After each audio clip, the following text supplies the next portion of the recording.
आज का अपना विषय है जन सुनवाई का अधिकार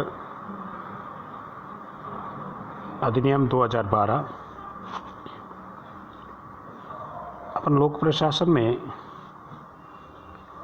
गुड गवर्नेंस या सुशासन के बारे में पढ़ते हैं, तो सुशासन की दिशा में जो प्रयास किए गए हैं उन प्रयासों में जन सुनवाई का अधिकार भी एक महत्वपूर्ण संसाधन है, जिसके माध्यम से गुड गवर्नेंस की स्थापना हो सकती है, सुशासन की स्थापना हो सकती है। भारतीय संविधान का अनुच्छेद 21 व्यक्ति के जीवन जीने के अधिकार को सुनिश्चित करता है।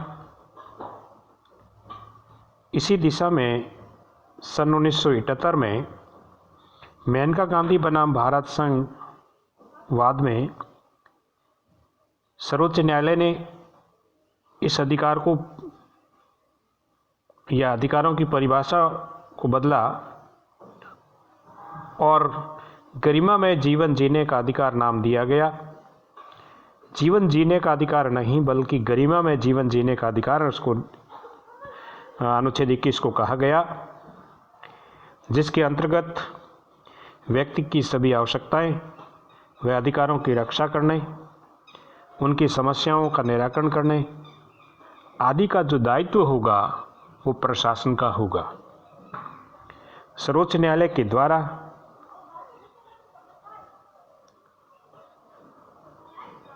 इसी के साथ अनुच्छेद 21 में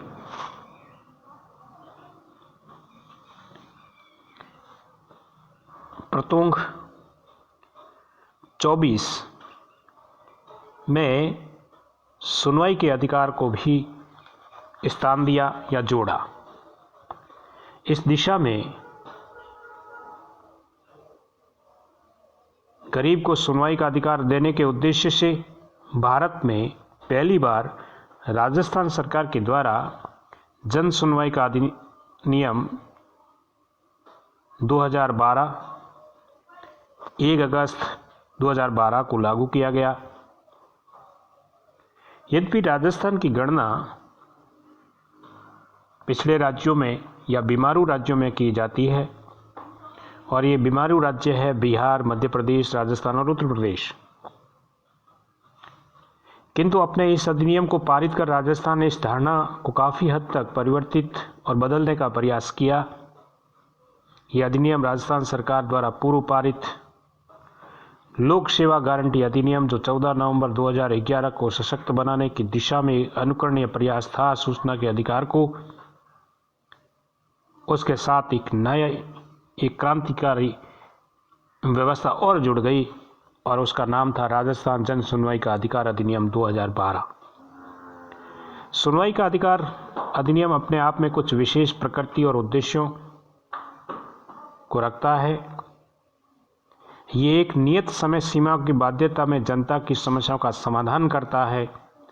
इसमें जनता की परिवेदनाओं के निराकरण हेतु सुनवाई 15 दिनों के भीतर करने तथा 7 दिनों की अवधि में जनता को सूचना प्रदत्त करने का प्रावधान है, जो सूचना का अधिकार अधिनियम को सशक्त करता है, संबल देता है, मजबूती देता है। राजस्थान जन सुनवाई का अधिकार अधिनियम 2012 राजस्थान सरकार द्वारा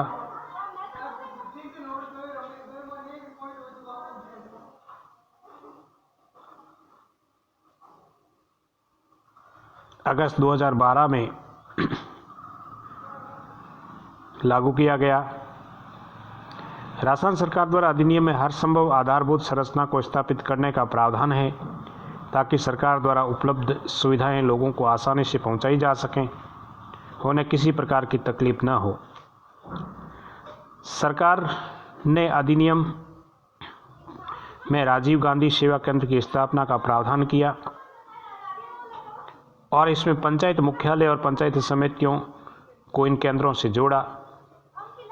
यहाँ आम आदमी आसानी से कृषि भूमि, जन्म मृत्यु प्रमाण पत्र संबंधी दस्तावेज प्राप्त कर सकते हैं। ये केंद्र सूचना प्रौद्योगिकी युक्त है, इंटरनेट युक्त है इसमें किसी भी प्रकार की गलती की संभावनाएं बहुत कम और समय की बर्बादी भी नहीं होती। जहां तक राजस्थान जन सुनवाई अधिकार अधिनियम 2012 के प्रमुख प्रावधानों का प्रश्न है, यह आम आदमी की कई शिकायतों और समस्याओं को प्रशासन और सरकार से संबंधित होती है, जिनका हल भी सरकार ही दे सकती है। यदि सरकार द्वारा चलाई जा रही किसी भी नीति की पारदर्शी ढंग से क्रियान्वित नहीं होने से आम आदमी की समस्याएं हैं, तो इसका निराकरण सरकार द्वारा ही किया जाएगा। यह महत्वपूर्ण है कि जनता की समस्याएं, शिकायतें और सुझाव पूर्ण सहानुभूति और ईमानदारी के साथ सुनी जाए तथा इसका निराकरण कर उन्हें समाप्त करने का प्रयास सरकार के द्वारा हो। यदि शिकायतें और जन समस्याओं की सुनवाई उसके प्रारंभिक स्तर पर ही सरकार द्वारा कर लिया जाए तो उसे समाप्त किया जा सकता है, समय और धन को व्यर्थ व्यय होने से बचाया जा सकता है। इस दिशा में राजस्थान सरकार द्वारा समस्याओं के निराकरण हेतु एक नियत समयावधि में आम आदमी की समस्याओं की सुनवाई का प्रावधान अपने अधिनियम में प्रस्तुत किया गया, ताकि प्रभावी और त्वरित गति से समस्या का समाधान हो सके। इस अधिनियम की महत्वपूर्ण विशेषता यह है कि इस अधिनियम के तहत व्यक्ति की समस्या की सुनवाई उसके समीप स्थान पर होगी, नज़दीक स्थान पर होगी।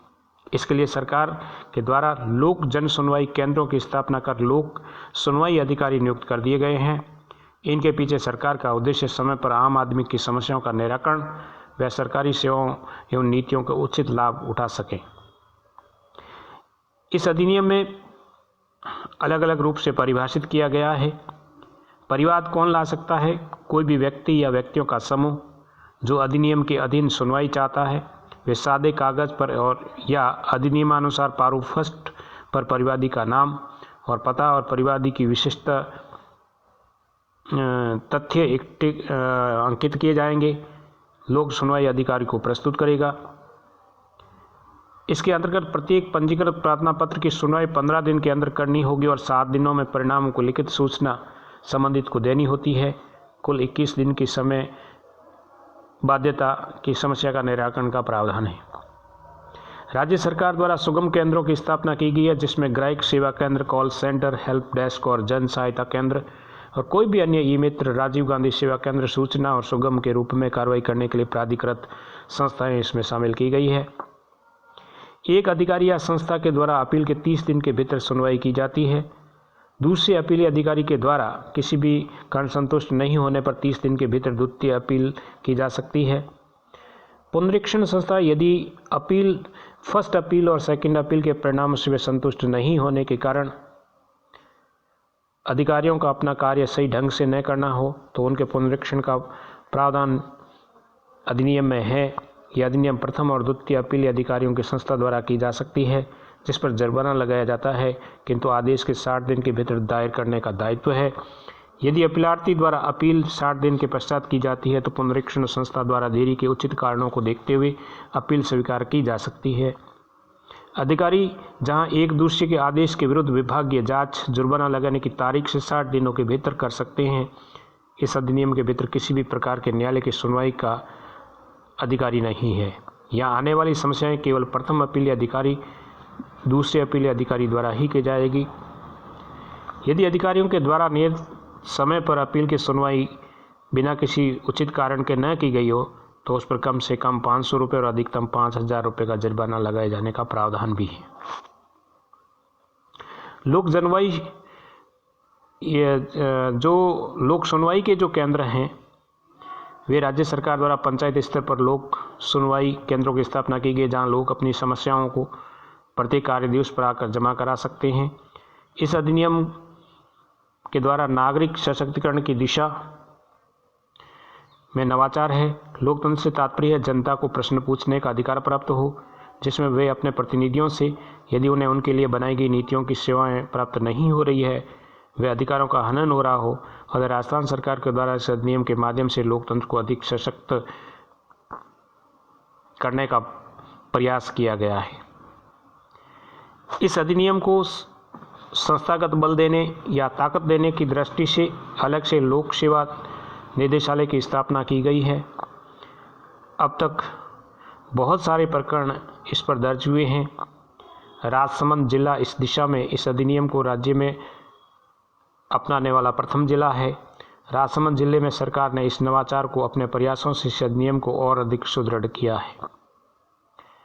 राजसमंद में केवल दिसंबर 2012 तक मजदूर किसान शक्ति संगठन के प्रयास के फलस्वरूप बहुत सारे कैंपों का आयोजन हुआ, जिसके माध्यम से शिकायत इकट्ठी की गई और इन प्रक्रियाओं के द्वारा इस बात पर बल दिया गया कि जो शिकायतें हैं वो तुरंत से तुरंत हल की जाए। और एक प्रकार से ये व्यवस्था ओम्बुड्समैन जैसी ही है, जो कार्य करती है तुरंत और जो पीड़ित पक्ष है उसको न्याय दिलाने का प्रयास करती है। प्रत्येक सुनवाई दिवस पर परिवादी द्वारा संबंधित अधिकारी को अपना उत्तर या समाधान प्राप्त किया जाएगा। 13 फरवरी 2013 को राजसमंद की टोगी नामक कस्बे में कैंप आयोजित किया गया, जिसमें संयुक्त राष्ट्र संघ के स्थानीय समन्वयक लिस ग्रांडे राजसमंद व राजस्थान के इस नवाचार से अत्यधिक प्रभावित हुए और राज्य की भूरी प्रशंसा की। निश्चित ही राजस्थान जन सुनवाई अधिकार अधिनियम विश्व के लिए एक अनुकरणीय प्रयास है। अनुकरणीय प्रयास के रूप में उभरा। अन्य कई राज्य से इसमें अग्रणी मध्य प्रदेश है, इस अधिनियम को अपनाने की दिशा में प्रयासरत है। शासन में नैतिकता, ईमानदारी और शुचिता लाने की दृष्टि से ये अधिनियम बहुत अधिक प्रभावी है और जनता की शिकायतों का समाधान समय पर करने में सक्षम है।